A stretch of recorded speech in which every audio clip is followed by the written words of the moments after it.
Ransom takes the snap, drops back with good protection, and that's a completed pass. Oh, we got something of a shooting gallery Oh, going yeah, on. look at that. Boy, that is something.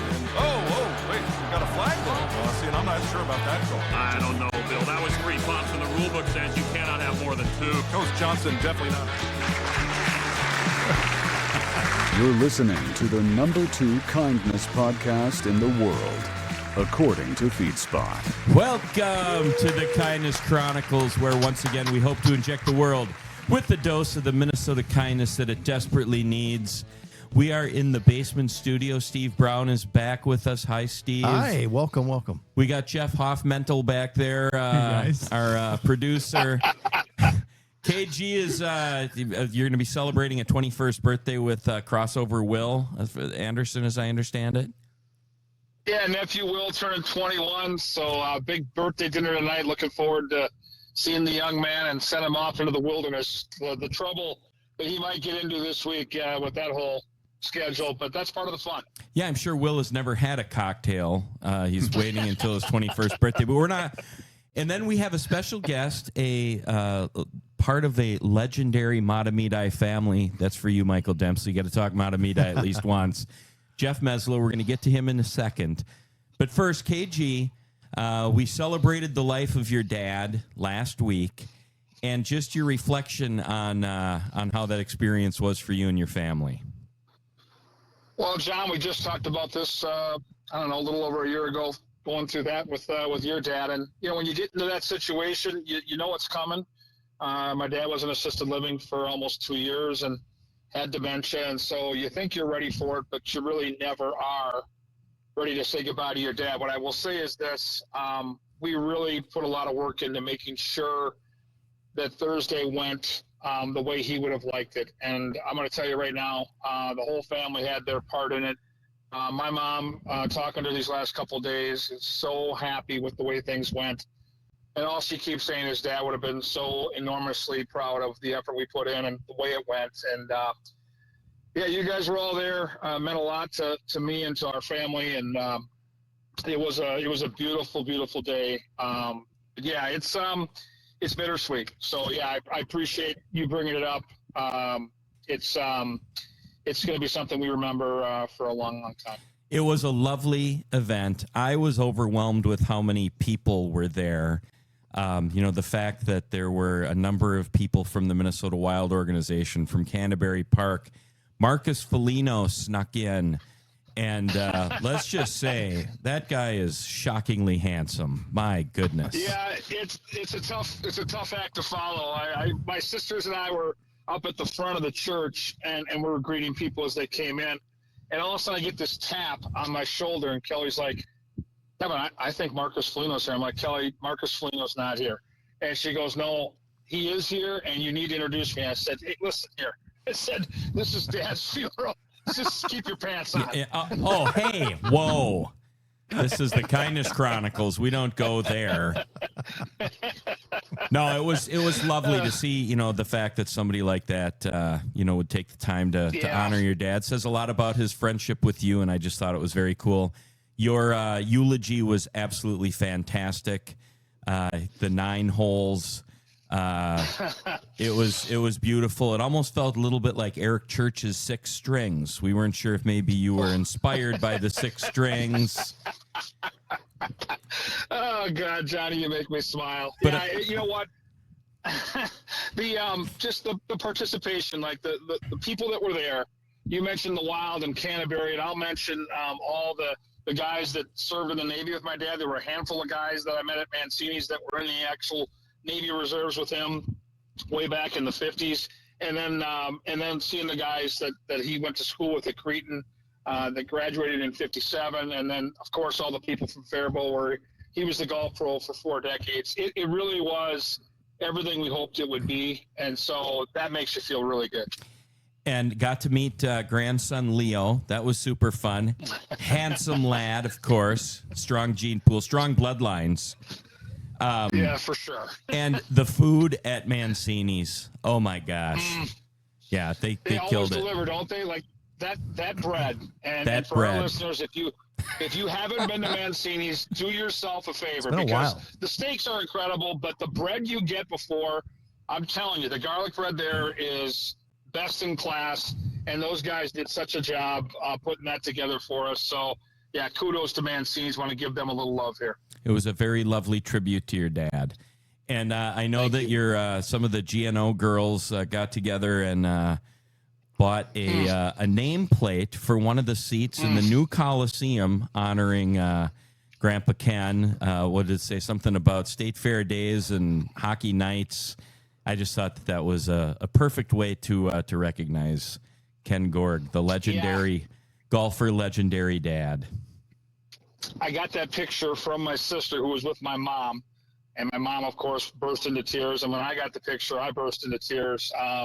State Fair was something he looked forward to every year. And when we walked by the Coliseum, he would always remark about back in the day watching our games at St. Thomas there. And then, of course, White Bear Hill Murray. You know, he was a East Side St. Paul guy. So we'd always go down all those years when I was in high school, when I was in college and beyond, see the Hill Murray White Bear Lake section final, which almost always took place in that building. So that one hit me right in the heart.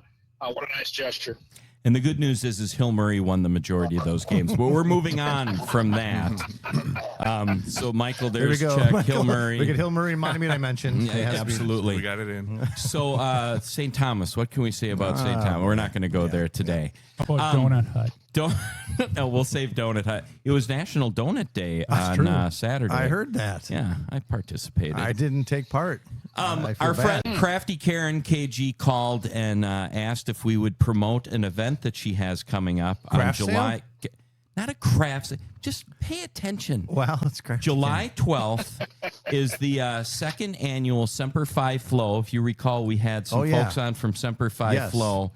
It is July 12th from 11 a.m. to 8 p.m. at Loggers Trail Golf Course in Stillwater. It's not a typical golf tournament. It's a hole-in-one challenge. Participants reserve a 30-minute driving range time slot for your chance at a hole-in-one and fabulous prizes worth $500 plus, all for only $25. There will also be a putting contest, chipping contest, and other fun games and challenges all day. And a band, Mark Joseph and the American Soul, will be playing on the patio from 3 until 6 p.m. So, July 12th. Yep, July 12th at Loggers Trail in Stillwater to raise some money for Semper Fi Flo. That's Nice. Yeah.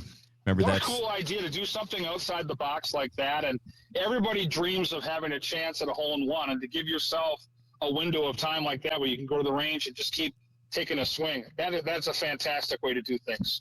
I think sitting there for 30 minutes trying to get a hole-in-one would be like a torture chamber, but that's just me. Speaking of golf, Psychology. 1 week ago today, I was in a foursome following our guest, Jeff Meslow. Yeah. And What? That was just a weird chance, that right? was just a weird chance. We've and, been working on Jeff for quite a while, and just by chance last week you had a golf game Yeah, with him. and on one occasion it was a blind shot, and my son Jack hits the ball farther than the rest of us do. And he sent one zooming past Jeff. I'm happy that it didn't hit you because it would have been a very boring show today. But, Steve, why don't you introduce our guest, Jeff Meslow? Poor Jeff's just hanging here, kind of not He's being understanding patient. what he's into here. Today on the Kindness Chronicles, we're stepping into one of the loudest, most emotional, and pressure-packed environments in America, college football. Our guest is an old friend, a childhood. We played football together. I've been in touch with him all through high school. You played football? I did. Don't worry about it.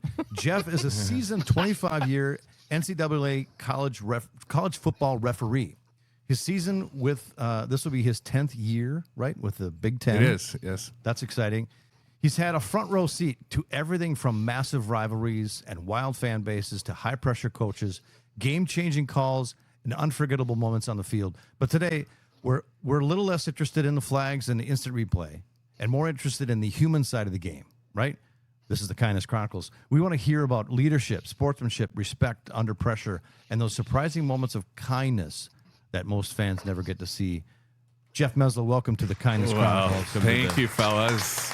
I will do my best to live up to that. And it is awesome to be here. It has been a bit of a journey. You don't see officials interviewed often. I think maybe that's either because people aren't interested, or I think it's more likely because it's pretty sensitive issues. Well, so, and that was really interesting. So Tell us about the process. Yeah, Jeff and I, Yeah. we've been trying to work on this for a while, and it's pretty serious about getting approvals. Tell these guys a little bit about what you were telling me. Why that the case? It is certainly, and I know you talked to my brother as well. Is he's entering his 15th year in the NFL this fall? Crazy.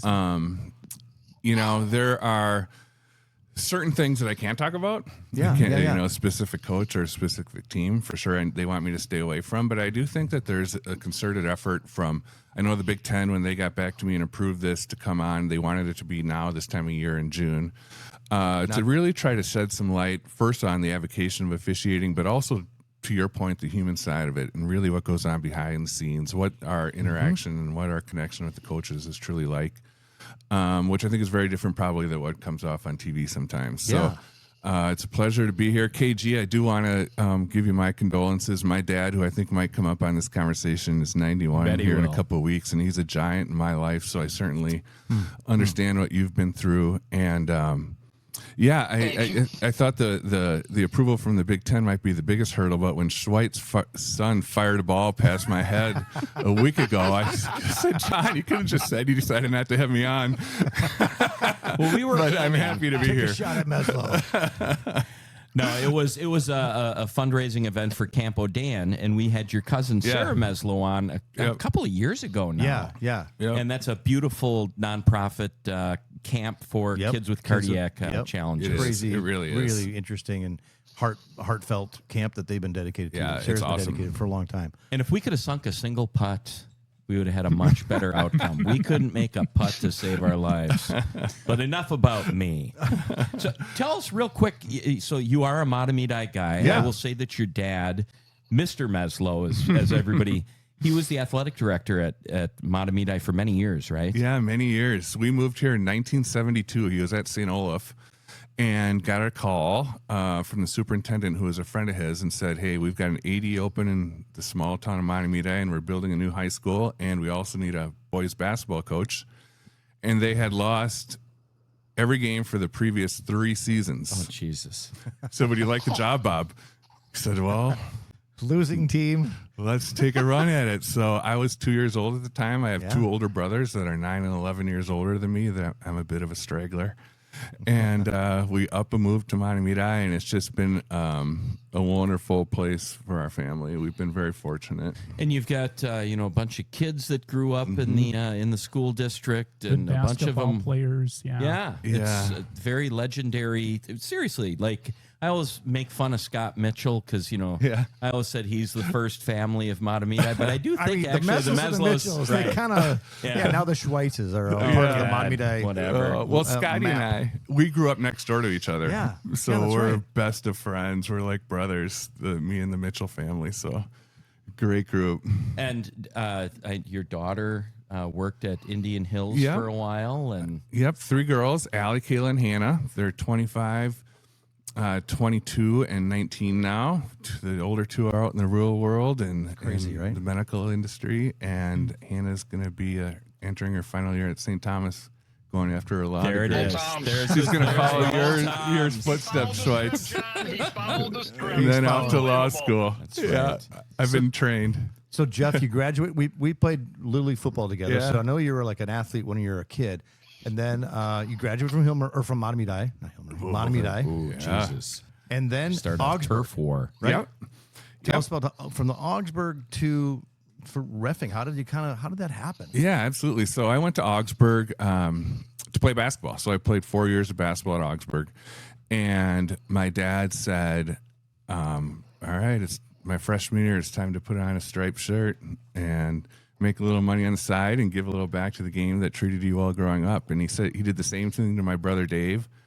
My brother Doug actually played football at St. Olaf, so he did not. So I started officiating football my freshman year in college, would have been in the fall of 1988, and I worked an 8th grade game at Matamidi, and then we're at the second week of the season, and my dad had a great high school crew. He was the referee, and he had Dwayne Muchler, who was the basketball coach at Stillwater, Mark Larson, his assistant coach, the 4 of them, and my brother Doug. Well, they have Apple Valley at Burnsville, who at that point were the top 2 teams in the state. And my brother is late getting to the house to show up for the game. So they're anxious, getting ready to go. Doug shows up and he said, I'm here. I'm ready to rock and roll. The problem is Jenny, his wife, she's in labor. Oh, no. But it's gonna be all right. Sure. Like, I can do the game. So my dad looked at me and said, Jeff, get your stuff. I'm like, oh my gosh. Get in the van. Big game. Top 2 teams in the state. We drive out there. It's sold out.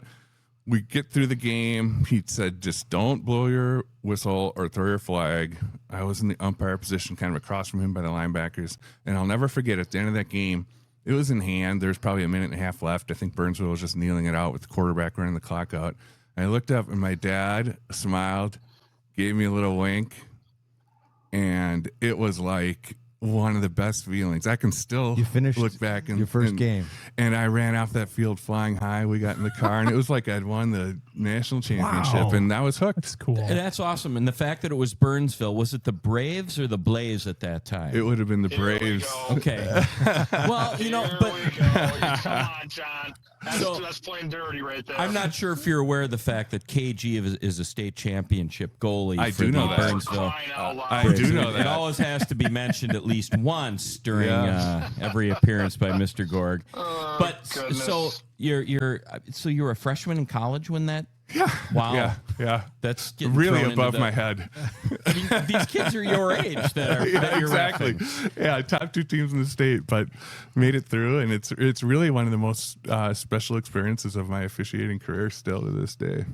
So after your experience there, you get done playing basketball at Augsburg. I'm sure you were All-American, as No. you know most Meslows are.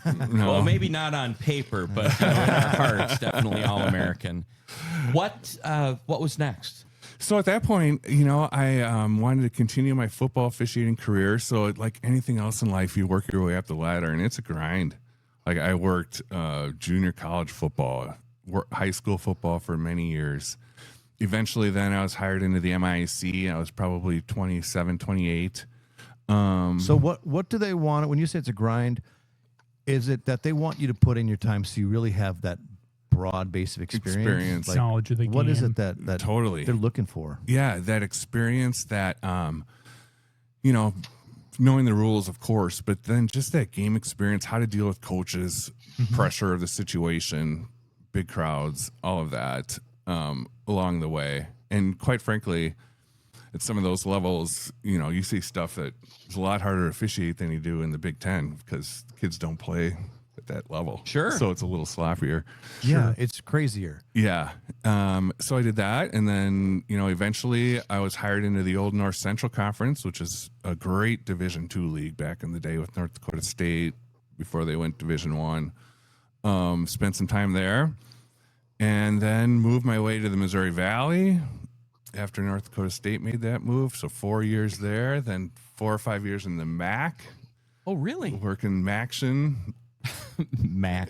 So And then on to the Big Ten. So it's a journey. As this happened, as you kept changing your regions and stuff, this is only something you do in the fall, right? Right. Okay. And you have a full-time job normally. How does that balance work? Your work and it's tricky. yeah. And that has to come first. Work has to come first for the Right. most part.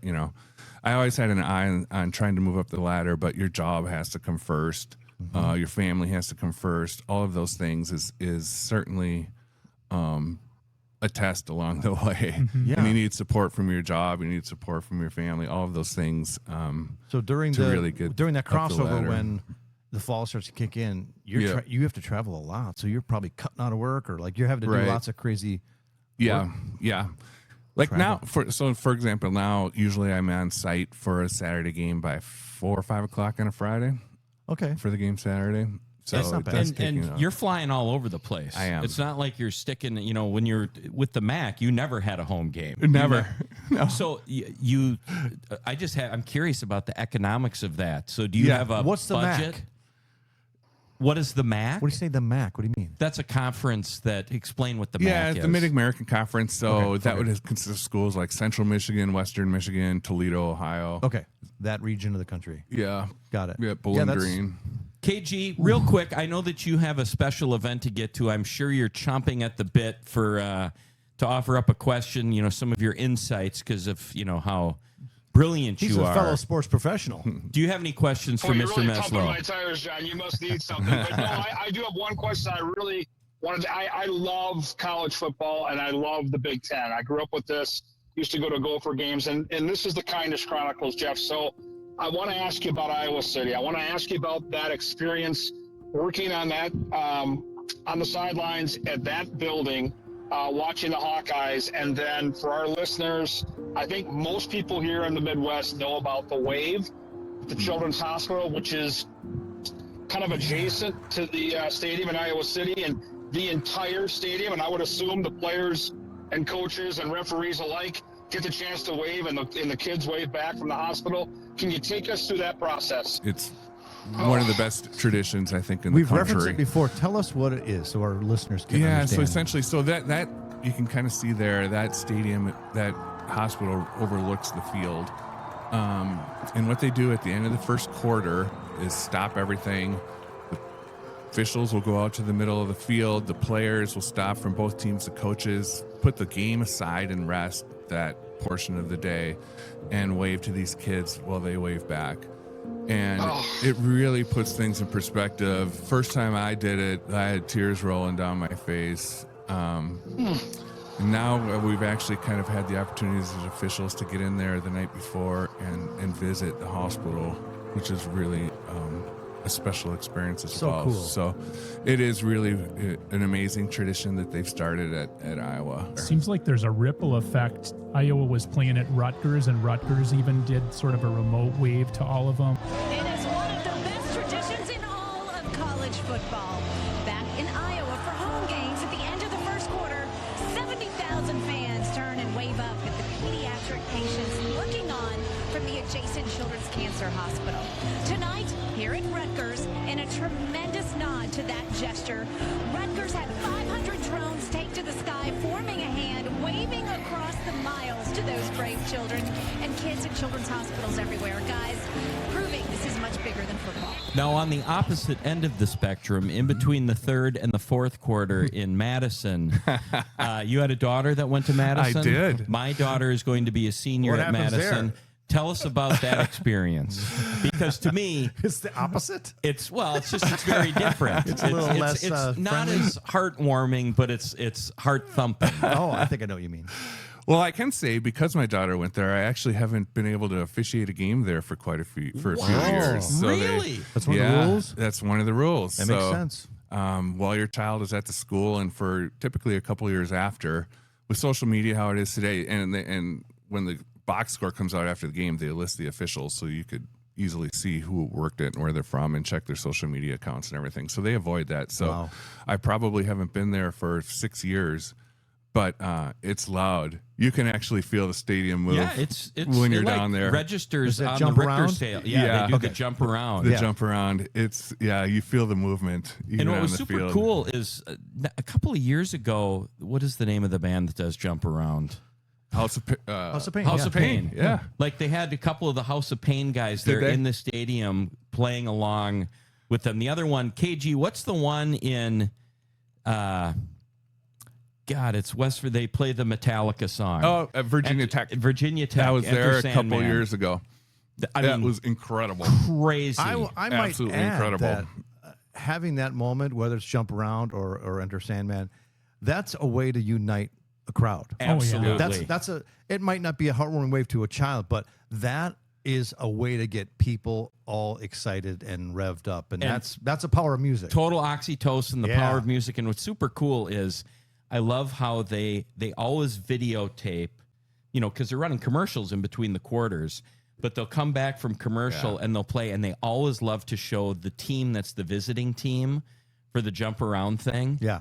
Because they're looking forward to that probably as much as being a part of the game. Yeah, yeah. Because most of them will probably only get the opportunity to do it maybe once or twice during their college career. Oh my God. But, it really does bring everybody together. It's super Right. cool. The dream to be the band that does that. I know, right? That'd be so cool. Anyway. The Virginia Tech thing. Yeah. A couple of years ago, Metallica played at Virginia Tech Stadium, and they went through and they did their whole set. And at the end of the show, they're like, "Thanks for coming," and they hadn't played Enter Sandman. And they walk off the stage, and James Hetfield comes back, and he's like, "Thank you. This has been great. You got good night. Thanks for being a great crowd." Walks off the stage again, and he comes back up there, and he's like, "What are you guys looking for?"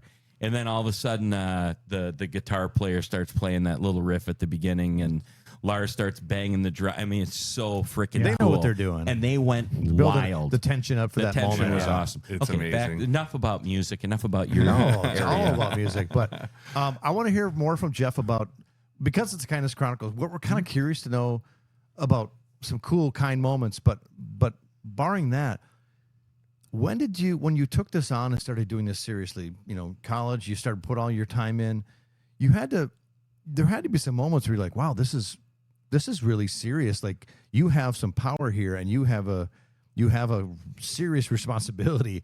Did it kind of weigh heavily on you at a point after you kind of got over the craziness that you're doing it? Did it start to sink in? Did you have any moments like that? I'm Yeah, curious. for sure, Steve. So my first year in the Big Ten, my gosh, I think, we opened up at Oregon that year, which was they weren't in the conference yet. We had a non-conference game.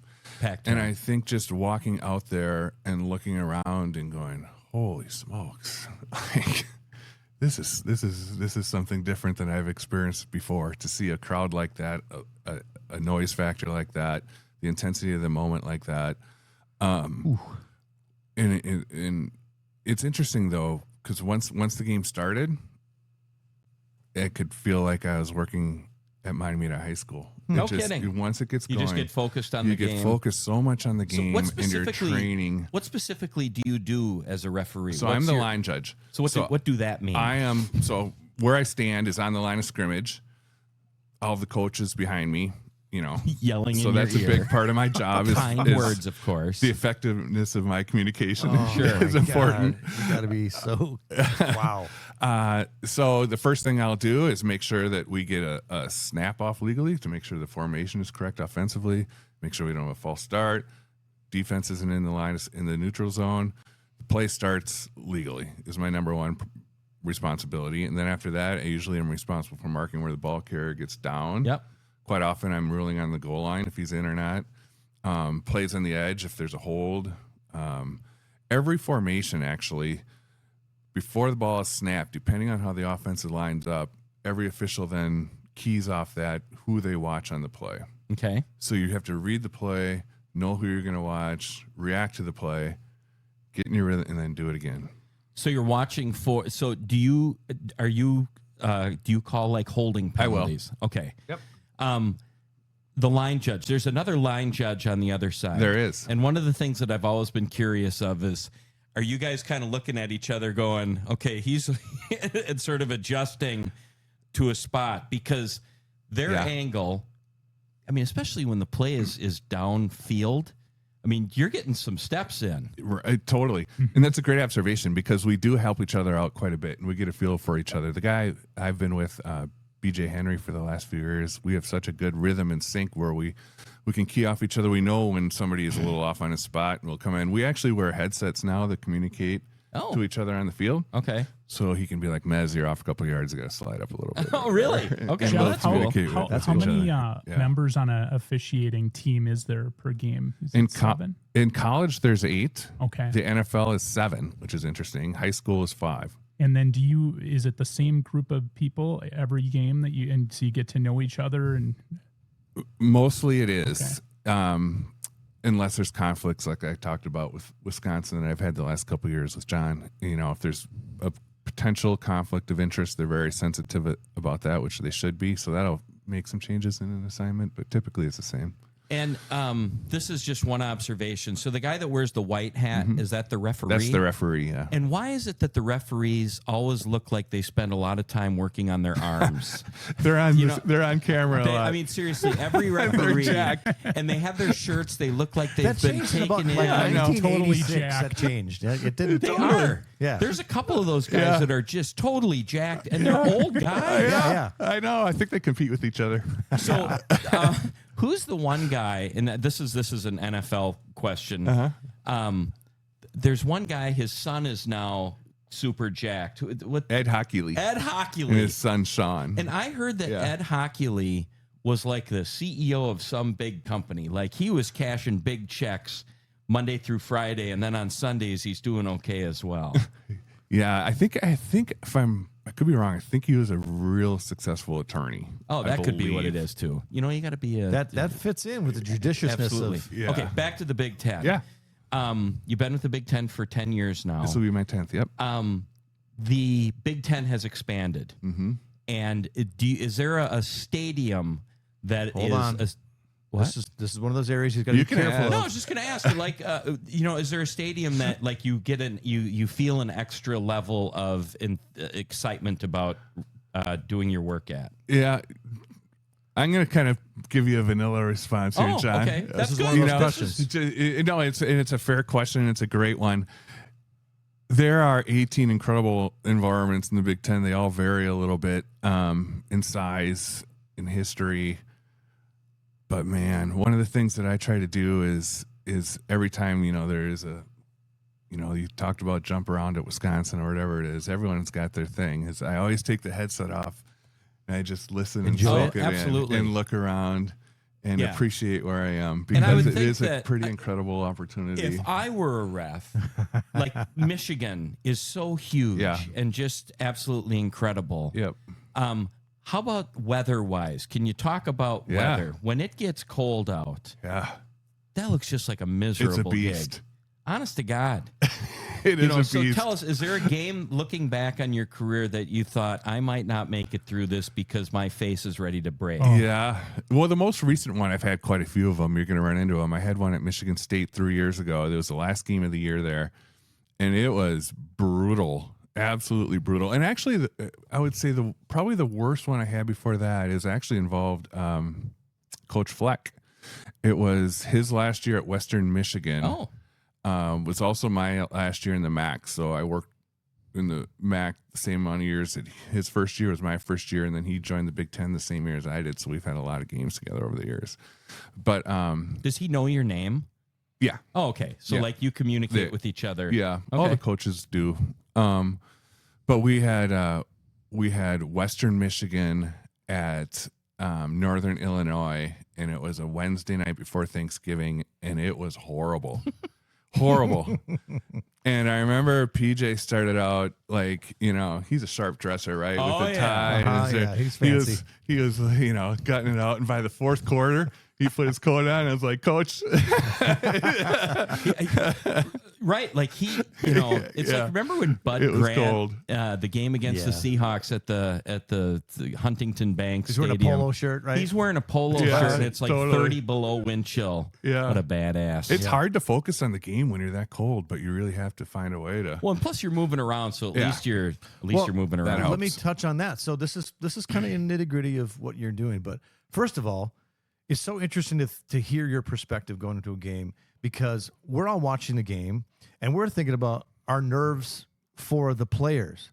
Nobody's thinking about, this is a nervous thing for you guys because you have to be responsible for what's going to happen. That kind of blows my mind. That would freak me out. Also, from what you're saying, you have to be focused. You have to, that's got to be exhausting as you go, because you have to focus on before the game, before the ball, gets set, and then figure out where it lands. You have to seriously focus. That freaks me out too. I can't imagine how that would be exhausting and frightening, or it's exciting, but like is you this said, a long question? I guess I'm just making a comment about those two things. True, totally. And I think it's almost at the end of the game, you're more emotionally exhausted than physically exhausted. Yeah. So I think that's fair. And a lot of what helps us is we'll arrive at a stadium 3 hours before, and it's almost like you're putting on a Clueless show. It's a performance in a lot of ways, where we'll get there, we'll meet with the TV production crew, we'll meet with the instant replay crew, we'll meet with the ball boys, we'll meet with the clock operator, we'll meet with the play clock operator, we'll meet with the chain gang. Mm-hmm. All these people. It's a production. I mean, we have a guy that tells us when commercials are about to end. So it's to pull off the most flawless game management production that we can for the fans and for TV. Yeah. So when it comes out of TV, it's pretty much momentarily that the next snap is going to happen. There's a lot of things that really go into it to try to provide the best experience for the kids, number one, and then the fans.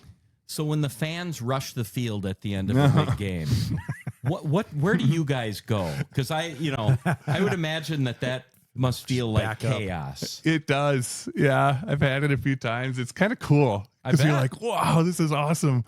But the first thing I do is take my whistle off. Okay. Because if someone's mad, I don't want them to be able to pull me by a whistle. How about that consideration? Wow. That's the first thing. That's kind of a rough trick.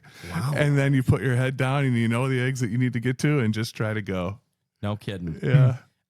Have there been any games in your Big Ten career that you would consider like the biggest game that you've reffed? Is that a question that's in the... Yeah, no, that's fair. I mean, I've had the opportunity to do the Big Ten championship. Oh, really? Yep. Okay. I did that. And that's kind of an honor, isn't it? Isn't it like a recognition of the work that you've done throughout the year? It's awesome. It's really competitive, throughout the year. As much as we're all friends on the staff, we get graded intensely every week. I'll get a grade every Thursday after my game on the previous Saturday. Well, Summa cum laude, I'm assuming. Every right? snap. No high honors. I tried, John, but not.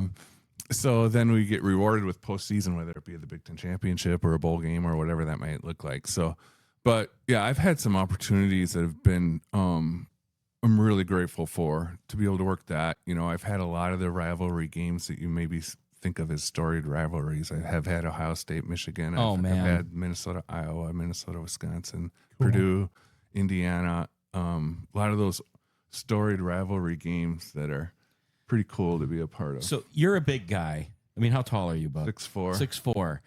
When you're out there and you see some of those offensive linemen, those defensive linemen, not only how huge they are, but just how fast they are.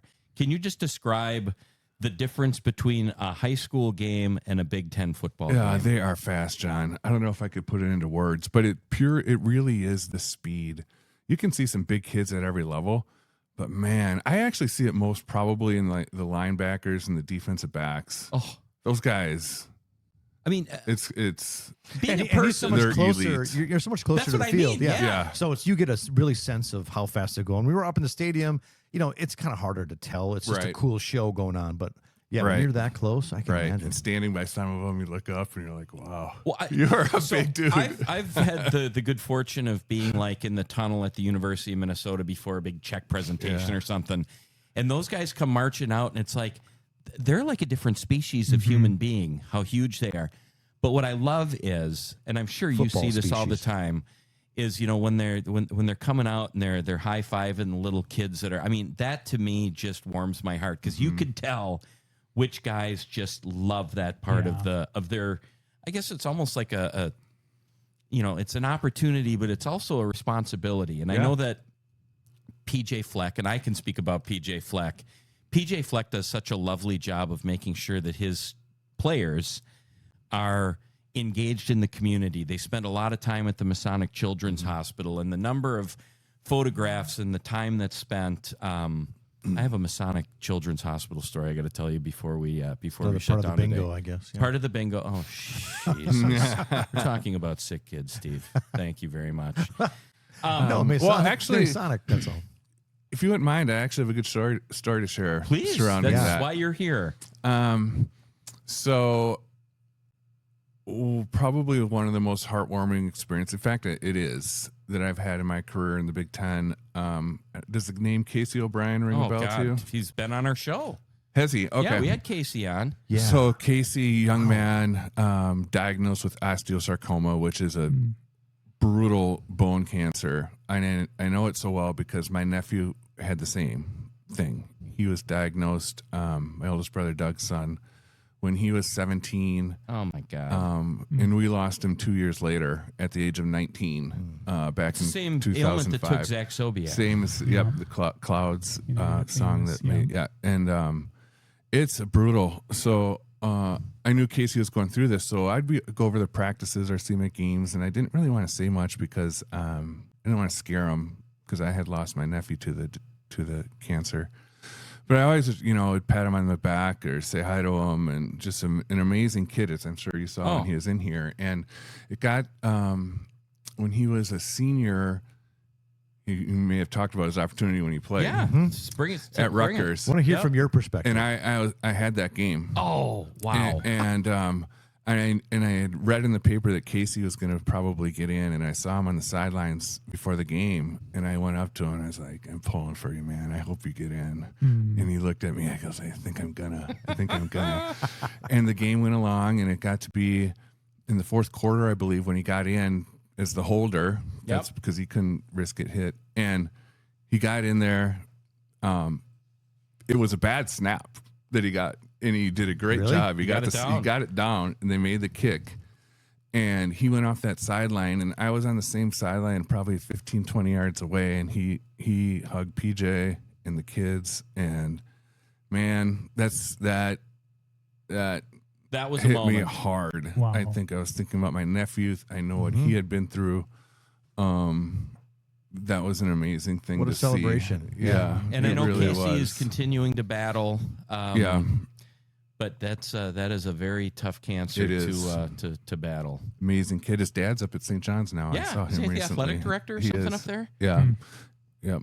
But pulling that is hard a moment. for him. And like PJ Fleck hugging Casey, just thinking about it gets me kind of choked up because you can see that PJ Fleck sincerely loves these young men that he's working with.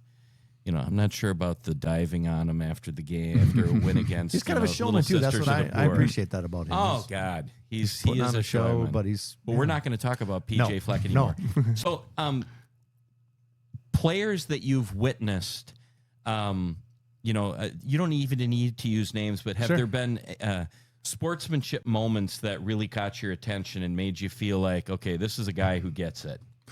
You know what, John? One of the things that is surprising to me, or has been over the years in the Big Ten, is there's not a lot of trash talk between the players. Really? There is not. Very little. There's probably a lot more trash talk between players if you were to go to a 7th grade basketball game in town than you would. The parents. Well, exactly. Totally, Steve. Yeah. But the players, I don't get a lot of that. They're good. They help each other up. I think there's safety rules in the game now with targeting. The things that have been enforced have been really good for the game, while challenging for fans, I think, to adjust to. I don't think that there's necessarily as many cheap shots and dirty hits as there used to be in the game, for sure. But yeah, for the most part, these guys will help each other up. They'll shake hands after the game. They'll shake hands before the game. The sportsmanship is very good. Do the coaches, the head coaches, are they the ones that are most responsible for communicating with you? Are there assistants? Is there like a rule that they can't chirp, or can they all chirp? I've got my rule. So, best answer that I like there. The head coaches right there. in our league are excellent. They all have their different personalities, certainly. I have to adjust my communication approach for each one of them. Oh, cool. Kind of like a sales role in a little bit. Yep. They're all going to be a little bit different. Some of them are going to want more communication than others. Some of them are going to want to hear from me all day long. Some of them will stay a ways away. For me, I will talk to the head coach all day long. It's the assistant coaches. This leash is going to be a little shorter because I can't as big as these staffs are. I can't answer to 25 coaches. It's really, but I will answer to one. It's amazing every how time. many coaches are now on a team. It's incredible. There's the assistant tight end coach now. I mean, it's like, come on, right? And they're all chirping at you. Oh no, it depends on the school. Not for the most part. Be careful. Yeah, I have a question. So I've known you for a long time. I know your demeanor since you were a young guy, and all through high school. You're a very calm, very laid back guy. You have a lot of responsibility. How do you handle keeping cool? And have you lost your cool? Do you have a story you can tell us, generally how that works? Yeah, for sure. I think part of keeping your cool is over time you gain confidence and you gain your composure and you're used to the situations. And training for that? Do you get training? No, I think it's just experience. Experience, yeah. Okay. And knowing the personality of the coaches really helps a lot too, and the trust that they have in me, and that I, respect their opinion, I think helps a lot. But yeah, there's definitely been times, I've had in the 10 years, I threw one unsportsmanlike conduct flag on a head coach, and it was earned. And what's going to get a coach in trouble is typically if they come out on the field. If they stay behind me, pretty much say what's on Say your what mind. you want. Say what's But on your if mind. if it's on the field, That's and more the cameras symbolic, right? That's coming to catch you. it. Yeah, That's and it's just a disrespectful bigger and- display for TV. Yeah. Then it's going to be time where I'm going to have to deal with it. But I saw that coach a month later. He came up and he said, "Jeff, we didn't have a real good week together 4 weeks ago, did we?" I was like, "No." I said, "But you know what? I take a lot of ownership in that too." And he said, "As do I." I said, and it was near Thanksgiving. He said, "I wish you and your family a great Thanksgiving." Oh, so that's great. things really do The power they're of an professional. apology, right there. Yeah, there's a lot of professionalism, and like I said before, I'm telling you what, you go to a 6th grade AAU basketball game in the Twin Cities, you're going to see a lot worse behavior than you're going to at a Big Ten football game. I got to tell you a great story. Let's hear it. So I'm coaching football, and I'm coaching with this is Matamita, and the kids were probably 5th graders. And I was made the head coach of this team because Neil Fox, whose son Parker, Neil wasn't allowed to be a head coach because Neil was a little too enthusiastic. Let's just put it that way. We're playing in this game, and we're playing against, forgive me, North St. Paul. And there's a coach on the other side that is just losing his mind. And one of the things that I always did as a coach is I always kind of tried to butter up the refs, chat with them and stuff. And this one particular ref who I really like, and he's actually become a personal friend of mine. I'm just going to say Mark Dornfeld. Yeah. Dorney. Mark. Yep. So Dorney, this guy is chirping like crazy, and I'll never, ever forget it. Dorney looks over at me, and he gives me a wink, and he goes, "Watch this." And he throws a flag, calls a holding penalty just because he knew that it was going to call. He only did it the one time, but I'll never forget it. It's a 5th grade game, so there's really there's no. So after the game, this guy is going nuts. So I turn my 5th graders. I believe it. So I turn my stuff over, and I walk across the field to the guy that is the crazy coach. And I said, "Coach, you might want to consider trying decaffeinated coffee before one of these games." And it made him even more You lit mad. the fuse. I lit the fuse. No, and then Schweitz. and then You do I the just opposite. ran away. Oh, it was the greatest. So back to your career as a ref. Yeah. So you're a line judge. Do people aspire to be like the referee? Is that sort of like the hierarchy? So you're like a colonel and you want to be the general? Yeah. How does that work? Some do. So where do you start on a crew? It just depends. There really isn't. You don't start in the referee position. That is usually something you work your way up to. okay. I haven't had a desire to do that. And But Jeff, a lot of based people on do. some of the research I did, those head refs, they're working 25, 30 hours a week prepping, watching video. If I heard the right podcasts and stuff that I was I was trying to figure out how do you do your full-time job, but it sounds like maybe the 8 people, the 7 or 8 shift responsibilities have different hours. Yeah, the referee does do a lot, but we all do. Every week, I have to take a rules test every week. We review film from the previous week. We prepare and watch film for the teams that we're going to have in the upcoming week. So there is actually a good amount of work to do during the week, during the season. But yeah, the referee has to take probably the brunt of more of that than the rest of us. But Do you get a week off during the season? usually a couple. Okay, so you get to enjoy football as a spectator from time Is to that time. possible? Yeah, or I'll get away. Oh, you just completely get Go away play from some it. golf and get Okay. away from it. Yeah. Well, that's the little Try fall, not to get hit by a golf ball is by coming at me. by young bucks that can really get after it. I want to talk about the fans for a second. Yeah. College fans, as we already kind of talked about with the songs and stuff, get crazy. Mm-hmm. What's one of the? Do you have any moment you can talk about that you've seen crazy behavior, or maybe something that's disrupted, or something really cool you've seen some fans do, something that would be considered kind or very sportsmanship? Well, probably more on the opposite side of sportsmanship. They're the ones that are probably a little bit more memorable to me. Face painted.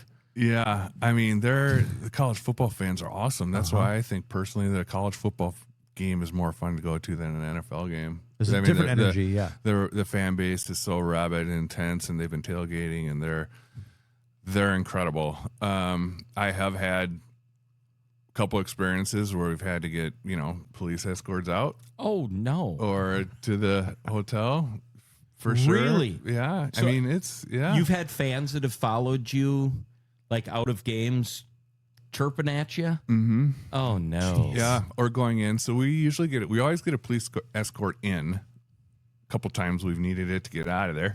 Yeah.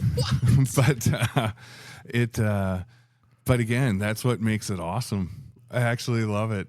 There's been talk in the NFL about full-time refs, like that being your full-time job. I always assumed it was the case. Actually, That's what I did too. I think when most of was- us do. We I think, couldn't- well, that's what they do. But that's not the case, right? I mean, It's those not. guys all have other gigs, right? A lot of them do. They could make it their full-time job. They actually just signed a new contract, which was pretty lucrative. So they could make it a full-time job, but most of them do choose to have another job as well. What do you do when you're not reffing? So I work for Target Sports. So I sell artificial turf football fields, tennis courts, pickleball courts. Nick tracks. Flood does it this kind as of well. Fits in. Do you know Nick? Nick Flood? I No, know he the knew name. he knew of I his don't company. know. I talked to Nick about Oh, this. but okay. They are in the Yeah. same world. He does the same Sure. kind of thing. This guy, Yeah, one Nick of our, sells basketball courts. yeah, I think okay. is- sport courts and stuff. Yeah. Yeah. He was upset that I don't think St. Thomas went with him, but we won't talk about that. And No, his, but yeah. his dad was the legendary Coach Flood at St. Thomas. Yeah, absolutely. Definitely know Coach Flood. So Because you went to Augsburg. I did. Because your parents didn't love you enough to send you to St. Thomas? Or There it is. it had to be My so. parents were Olies, actually. Oh, They wanted were me they to go really? to St. Olaf. So yeah. Oh, yeah. Oldest brother Doug went there, but Dave and I broke the mold and Where did Dave saw go? the light, went to Augie's. He went to were his both Augie, too. Augies. Yeah. So Gary Tangwall? Yeah. You know Tango? I do. Yeah. Tangwall was a guy that we used to coach against, and he had this Brendan Meyer was his co-coach, and I was referred to them as Tango and Cash because I remember that show. It's a movie.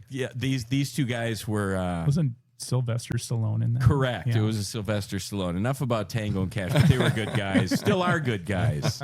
But back to the fan thing. I mean, just there's social media channels dedicated to like ripping on refs and like the worst calls ever. And what's the biggest misconception that fans have about refs? Would you say? Yeah. I think historically,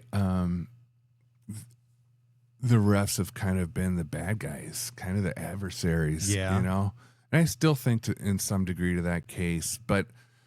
We're going to do things that the fans aren't going to agree with for sure. And instant replay in the TV right now, the angles that you get and the way they can slow it down, man, it's incredible experience to watch on at home or at Buffalo Wild. They'll Wings think they and watch know the game before you know. The crowd will think they know the answer before you can tell Yeah, us. definitely. So they have a great lens into it, and now they've got kind of access to us and our social media accounts pretty easily. So. Be very careful with that. I'll never post anything. I've heard a couple things over the years. Nothing that I felt was a security issue, but it's something that we need to be aware of for sure at all times. It's big business, Big and money, especially with now. the betting. Yeah. I mean, all that and that's stuff. where the risks are for him. He's got to be careful because absolutely. anyone can Yep. look up things and like get ideas on Yeah. where he's going with something, and that's Is there a ridiculous. particular penalty that you would call that is the most Controversial. controversial? I would say holding. Okay, because Yeah. the's holding on damn near every play. There is. I was an offensive lineman, and I held on. Did you help? Well, I had to because I sucked. But they kind of coach, where to get your hands so they Yeah. don't see it. Yeah, it's holding. I would agree with that for sure. And we have a philosophy on what we're going to call and when we're going to call holding, and we'll try to be as consistent as possible with that. We want the hold, if we're going to call it, to be at the point of the attack of the play. We want a clear advantage. Like if you and I are head up and our feet are engaged and we're straight up, but I've got to hold your jersey, that's probably going to be a legal block. It's when you get away and you're right, and all of a and sudden I'm their beat and I'm jersey pulling is it back. getting No, getting the stretched. radar's up. Jeff, I saw there's like this network center or some kind of a media center where there are multiple cameras and it's been a big change in your world of reffing. Is that right? Could you talk a little about that? Yeah, it's an amazing facility in Chicago, the command center, they call it, for the Big Ten. An incredible facility with huge TVs all over. And that's actually now where our replay reversals or confirmations are determined. So we have somebody on site up in the booth that will communicate with us. We'll communicate with them if there's going to be a play shut down and looked at again. And then it gets shot to the Big Ten office in Chicago where the powers that be are put it up on their main screen, that play, and they watch it. And then they'll communicate back with us what to do with it. Wow. That's how they score you each week, probably, because they've got literally footage of you every week, and it probably allows you to study the game. Yeah, it's great technology, though. It's pretty awesome. It's cool. My boys both were umpires, as umpiring like second and third grade baseball, and I'm wondering, before instant replay, did you ever change your mind on a call? Oh gosh, John. I mean, I was kind of raised. That wasn't holding. How often have you said, you know what, you're right, that wasn't holding? And then pick it up and change it? It doesn't happen, does it? Usually not. Okay. I've had plenty of calls, though, where I've, in my younger years especially, throw it, the flag's out there, you're like, oh, can I get that back? Put a string on it, pull it back, Spider-Man style. Yeah. Hey, that's $1 million that would be idea. a good one. No, I don't. But that was kind of back in the day where you threw a flag, you stood by it. But now you'll see it a lot more often where officials will converse, a different angle, pick up a flag, and it's actually a good officiating. I do think that. so. Yeah. Yeah. Especially when you're on the good side of that. Yeah. When you're yeah, totally. I'd much rather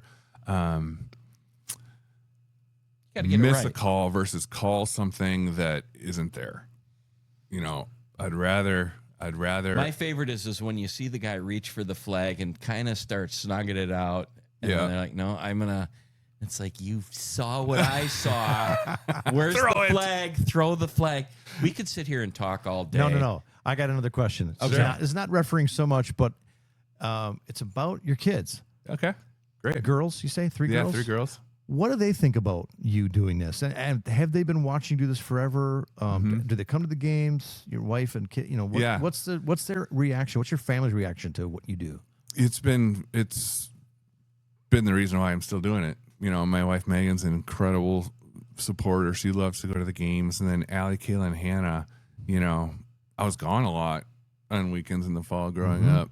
And I remember a fellow official of mine telling me, and I was going to miss a basketball game or something of one of the girls and feeling guilty about it. And I coached those girls. I did everything I could when I was around, for sure. But he was like, Mez, it's good for them to see you doing this. Like, they are getting something out of this by being able to watch you pursue something that you love, go to a game with all these people or see it on TV. So I think that they've really enjoyed it. I love having them come. The more I can include my family along the way here, the better. I can relate in the way that my kids are 20-year-olds and 22, 3, and 21. And they can now finally see my band. So having my kids there, so cool. It's not about me impressing them. It's just me sharing this part of my life with them. And this is a part of your life. So much of what you do every weekend for 10 years or 25 years, obviously. No doubt.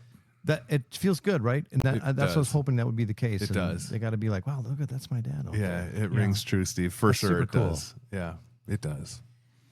Your dad, again, Matamidi legend, in the Matamidi Hall of Fame.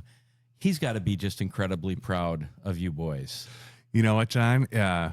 So like I mentioned, he turns 91 in a couple weeks, and he's not moving very well physically like he used to anymore, but his mind is great. And inevitably, after my game or after my brother's game on a Sunday, our first phone call needs to be to Dad. And he'll answer, and he'll either say, Jeff, God, you had a great game. Or he'll say, So Jeff, how do you think it went? and then I'll call my brother Dave and I'll be like, I got the how do you think it went? Or he'll call me. He's like, I got this. Believe in how do you think it went? I want to mention your mom. It's actually a really nice question instead of That's a great way to keep it open. A smart guy. Yeah. That's, you know what? That's a very smart guy. Yeah. Your mom. Yes. A big time Matamidi She fan. is. I remember the first time I met your mom, she would come up and watch our boys playing baseball. And somebody's like, well, that's Mrs. Meslow. And I'm like, well, there's no grandkids, but she's just a super fan. She is. She loves it. And she loves to be active. She is just turned 88. My dad got her an Alan Page 88 jersey for her birthday to wear, so she's wearing that around proudly. That's but fabulous. She's amazing. She actually used to officiate high school volleyball, so did her own, and then was the family. The cheerleader. Yeah. Had a cheerleaders at Miami Day for years. She's an amazing person. She's a cancer survivor, an MS survivor. Oh, really? Both in the same year when she was in her 40s. And tell you what, she's tougher than any of the Meslow boys. Wow. It's not even close. Just the three boys. There are no daughters in the. But so you got all the girls. Brother Dave, 2 girls as well, and then my oldest brother Doug, 2 boys. Okay. So did Doug raise his kids in Matamidi? White Bear Lake. White Bear Lake. What happened there? Teasing. Hey, now I take offense to that. That's why I said it. Anyway, any final questions? Well, okay. My little final thought was about football. So, what would you say football? This is some philosophical kind of thought. Uh-oh. What do you think football teaches us about life? What parallels would you say football, life? I mean, this sport you live in every year for a long, long time. Is there any kind of philosophical thought that rings true that connects with football? Yeah, I mean, I think you could say this about most sports, but certainly I think in football there is a high degree of toughness, resilience, both physically and mentally, response. These kids are going to make mistakes.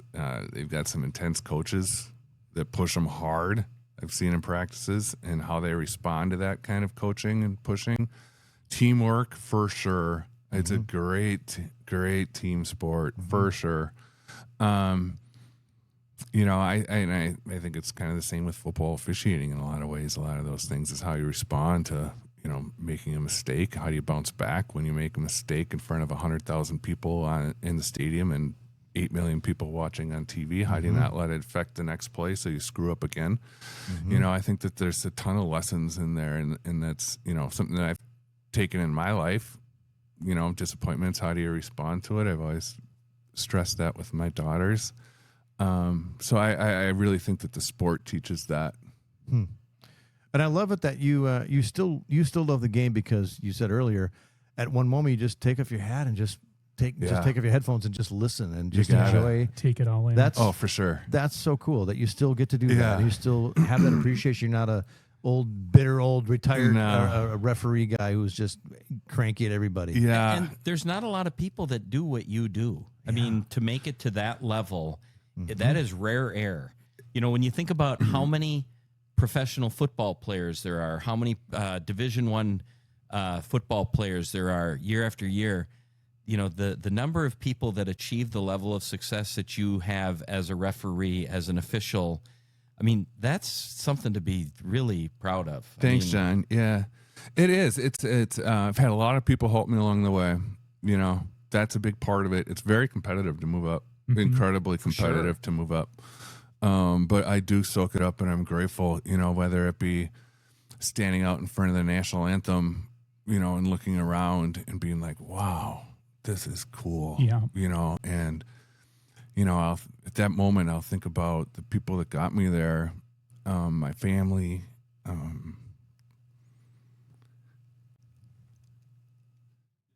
the ones we lost along the way. Yeah. I've lost a nephew and Peter, and now this last 6 months I lost my niece Cara. I saw that. I'm Dave's so sorry. son, Dave's daughter. was So I'll be awful. thinking about, in those moments, I think those big moments I reflect on, I have, have you ever heard of Jordan Peterson? I haven't. He's all over the internet, but he's a psychologist, and he'll talk about sports and gives kind of an intellectual perspective. And I've often wondered, why is sports such a big deal for our society? And he made an analogy that you're seeing a drama play out in real life in a 2-hour, 3-hour period. And I thought that's a really cool thing. Life can take 100 years, and that there's a lot of boring parts in between, but you've compressed a drama in a short amount of time. And as I was reflecting on that statement, I was thinking how important your job is, because you're the governance of that to make sure the play is fair. So I don't know if I know that's like a heady mentalist comment. Yeah. John will probably, but go ahead and comment. I have comments.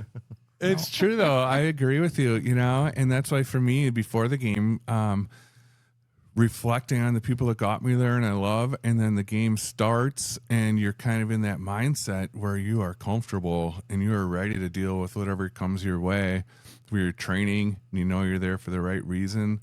And then those moments, where they might be doing a song that everyone loves or whatever in between plays, you got to just soak it up and be like, gosh, I'm lucky to be here.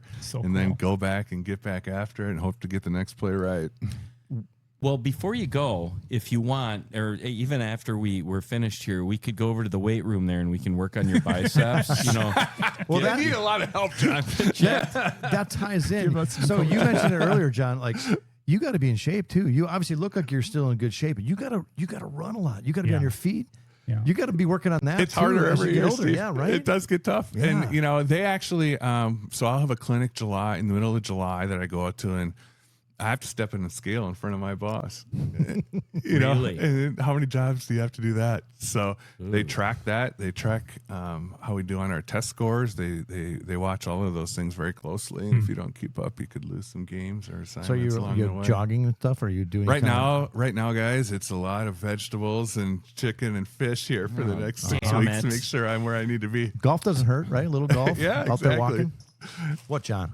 If we were to offer you $100,000, just so they know, this is a candy bar. Sorry, Not a stack of NCAA. No, I'm teasing, but you should sneak one of those later today. Thanks, John. I'll do that.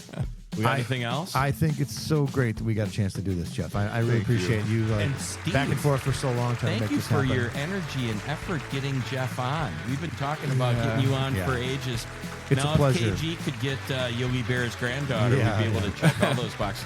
Some great guests coming up. Yes. In the next couple of weeks. Yes. Some we got a lot really of good, cool guests. We've had a lot of great ones. Had a really good run. We're so excited you're subscribing to our YouTube channel. Keep checking it out. Spread the word. And we really appreciate you listening to it. And we appreciate that Jeff came in. Thanks, Thank Jeff. you, guys. So nice to meet you, and great job representing Matamidi. Thank you. You guys are the best. Let's go do some hammer curls. For your weekly dose of positive propaganda, subscribe on YouTube and wherever fine podcasts are found.